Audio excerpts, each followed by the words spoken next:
Did you know that the guy who created Pepsi used to live out of a suitcase? Or that he nearly died from drinking his own product? But perhaps most surprisingly, did you know that he was only 14 years old when he first started thinking about it? This is the story of how a poor boy built an empire by mixing drinks in a bathroom. But before we jump in, make sure you smash the like button so you don't miss any future videos. In 1893, Caleb Bradham was born in North Carolina. But from the very beginning, it seemed as if the universe had stacked the deck against him. His parents were dirt-poor sharecroppers, and they moved around a lot, so young Caleb would frequently have to change schools. And since his family didn't have much money, Caleb couldn't afford new clothes, let alone things like shoes or haircuts. Because of this, he would often be teased relentlessly by his classmates. As you can imagine, this really made him feel bad about himself. So instead of fitting in, he poured all his energy into studying hard, hoping that one day he could get a good job and become successful. And he worked so hard that soon enough he was able to graduate high school. After this, Caleb went to college to study pharmacy. And while there, he learned all about the science of mixing chemicals and concocting new substances. In fact, he loved it so much that after graduating, he opened his own pharmacy called the New York Store in 1898. At the time, this was just a tiny run-of-the-mill store that didn't really stand out. So Caleb tried to boost sales by selling soda fountain drinks alongside other products. And while this helped, something amazing happened. Through experimenting with different flavors, he realized that he had a gift for making some incredible mixtures. So he decided to focus on this skill and try to turn his passion into a profit. But what was so special about his mixtures? Well, it's hard to explain exactly. But people who came into his store commented that everything he made tasted better somehow. It had an indescribable pop that just kept them coming back for more. And that's when he had a life-changing epiphany. If he could take his gift to the next level, what if he could create a brand new drink that not only tasted great, but was actually refreshing, something that could transport people to a better place as soon as they took a sip. It was going to be something people had never experienced before, something that would blow their minds and leave them speechless. But he knew that he wasn't there yet. He needed more practice, so he continued working at his store, trying out new recipes and waiting for inspiration to hit. At this time, the biggest soft drink in the world was Coca-Cola. They had been around since 1886 and people couldn't get enough of them. In fact, Coca-Cola sold so well that no one even tried to compete with them. It meant that the entire country was basically Coca-Cola's oyster. And this is where Caleb's big dream comes in. He wanted to build a brand new drink that would take the world by storm. He dreamed of a golden beverage that could go toe-to-toe with Coca-Cola. But everyone around him thought it was a stupid idea. They said he'd never be able to beat such a big giant and that he'd probably lose all his money trying. But Caleb refused to listen. Instead, he saw the laughter as motivation to prove them wrong. He was going to do whatever it took to make his dream come true.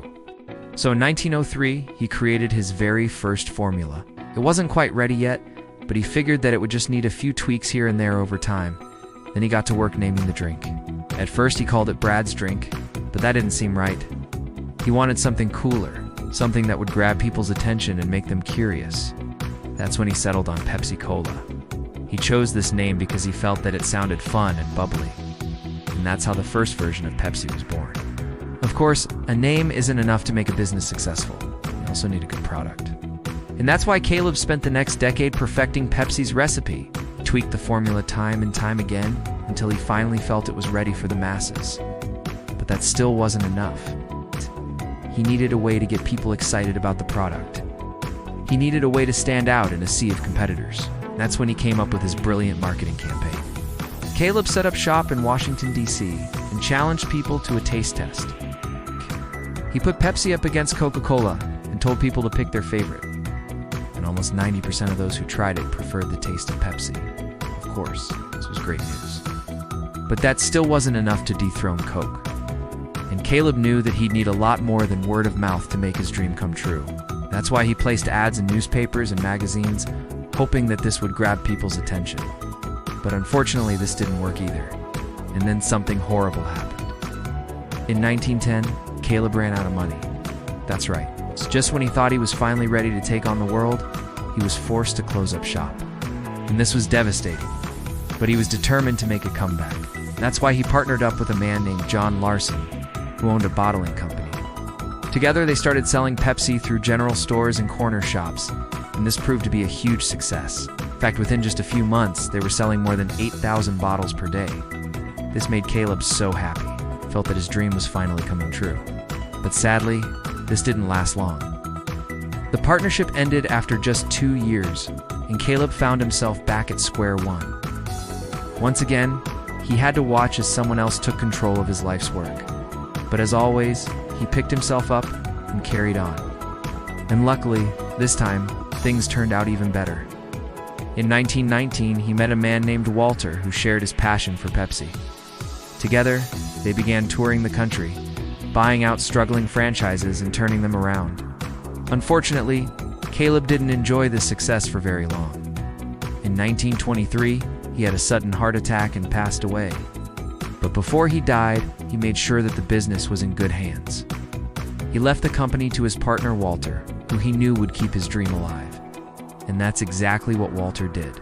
Continued expanding the business, and eventually brought on a man named Donald M. Kendall. Together, they grew Pepsi to unbelievable heights. They expanded internationally, acquired other brands, and made millions of dollars. It seemed as if Caleb's dream had finally come true. But behind the scenes, things weren't quite as rosy. In 1931, the Great Depression hit, and this caused Pepsi to crash. Everyone was losing money left and right, and they had no choice but to file for bankruptcy. Luckily, they were able to bounce back from this, but it wasn't easy. And in 1969, things got worse once again. That year, Pepsi sold less than $40 million worth of stock, and this caused them to lose $15 million. To make matters worse, rumors spread that the company was in trouble, and this caused sales to drop even further. It looked as if the company would never recover. But here's the thing. Despite all the ups and downs, despite all the struggles and setbacks, one thing remained constant: Caleb's original dream.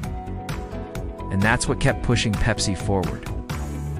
So in 1970, they decided to revamp the brand and come back swinging. They ditched the classic look and embraced a more rebellious vibe. This, along with a series of clever ad campaigns, helped Pepsi win over the younger generation. And this led to unbelievable growth. By the end of the 70s, they had taken 30% of the market share from Coca-Cola. It seemed as if the underdog had finally won. But this, my friends, is where the story takes a turn for the weird. In 1978, Donald Kendall decided to challenge Coca-Cola to a blind taste test. People were asked to choose between the two soft drinks, and 50.7% of them chose Pepsi. Kendall proudly boasted about this result and claimed that it proved Pepsi was the better drink. But here's the kicker. An investigation revealed that these results were rigged. Someone had spiked many of the Pepsi samples with alcohol to make them taste better. Now this is where things get even weirder. The person responsible for rigging the taste test was none other than Caleb Bradham's son. Yes, you heard that right. Caleb's own flesh and blood had betrayed his legacy. Now, I don't know about you, but that's a pretty crazy twist. Imagine spending your whole life building something, and then your own son tries to destroy it. Talk about a gut punch. Anyway, despite this setback, Pepsi didn't let it get them down. They continued experimenting with new flavors and marketing campaigns, and this helped them stay at the top of their game. For example, they launched Diet Pepsi in 1964, which turned out to be a massive success. In fact, it became the most popular diet drink in the world. This, along with other new products, helped Pepsi grow and evolve over the decades. Today, they are a global phenomenon that is instantly recognizable to billions of people around the world. They are a brand that has stood the test of time, and they continue to push the boundaries of what's possible in the beverage industry. And that's the end of the story.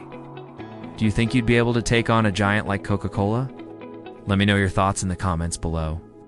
Also, make sure you subscribe so you don't miss any future videos. Thanks for watching. Leave a like if you enjoyed. Subscribe for more content.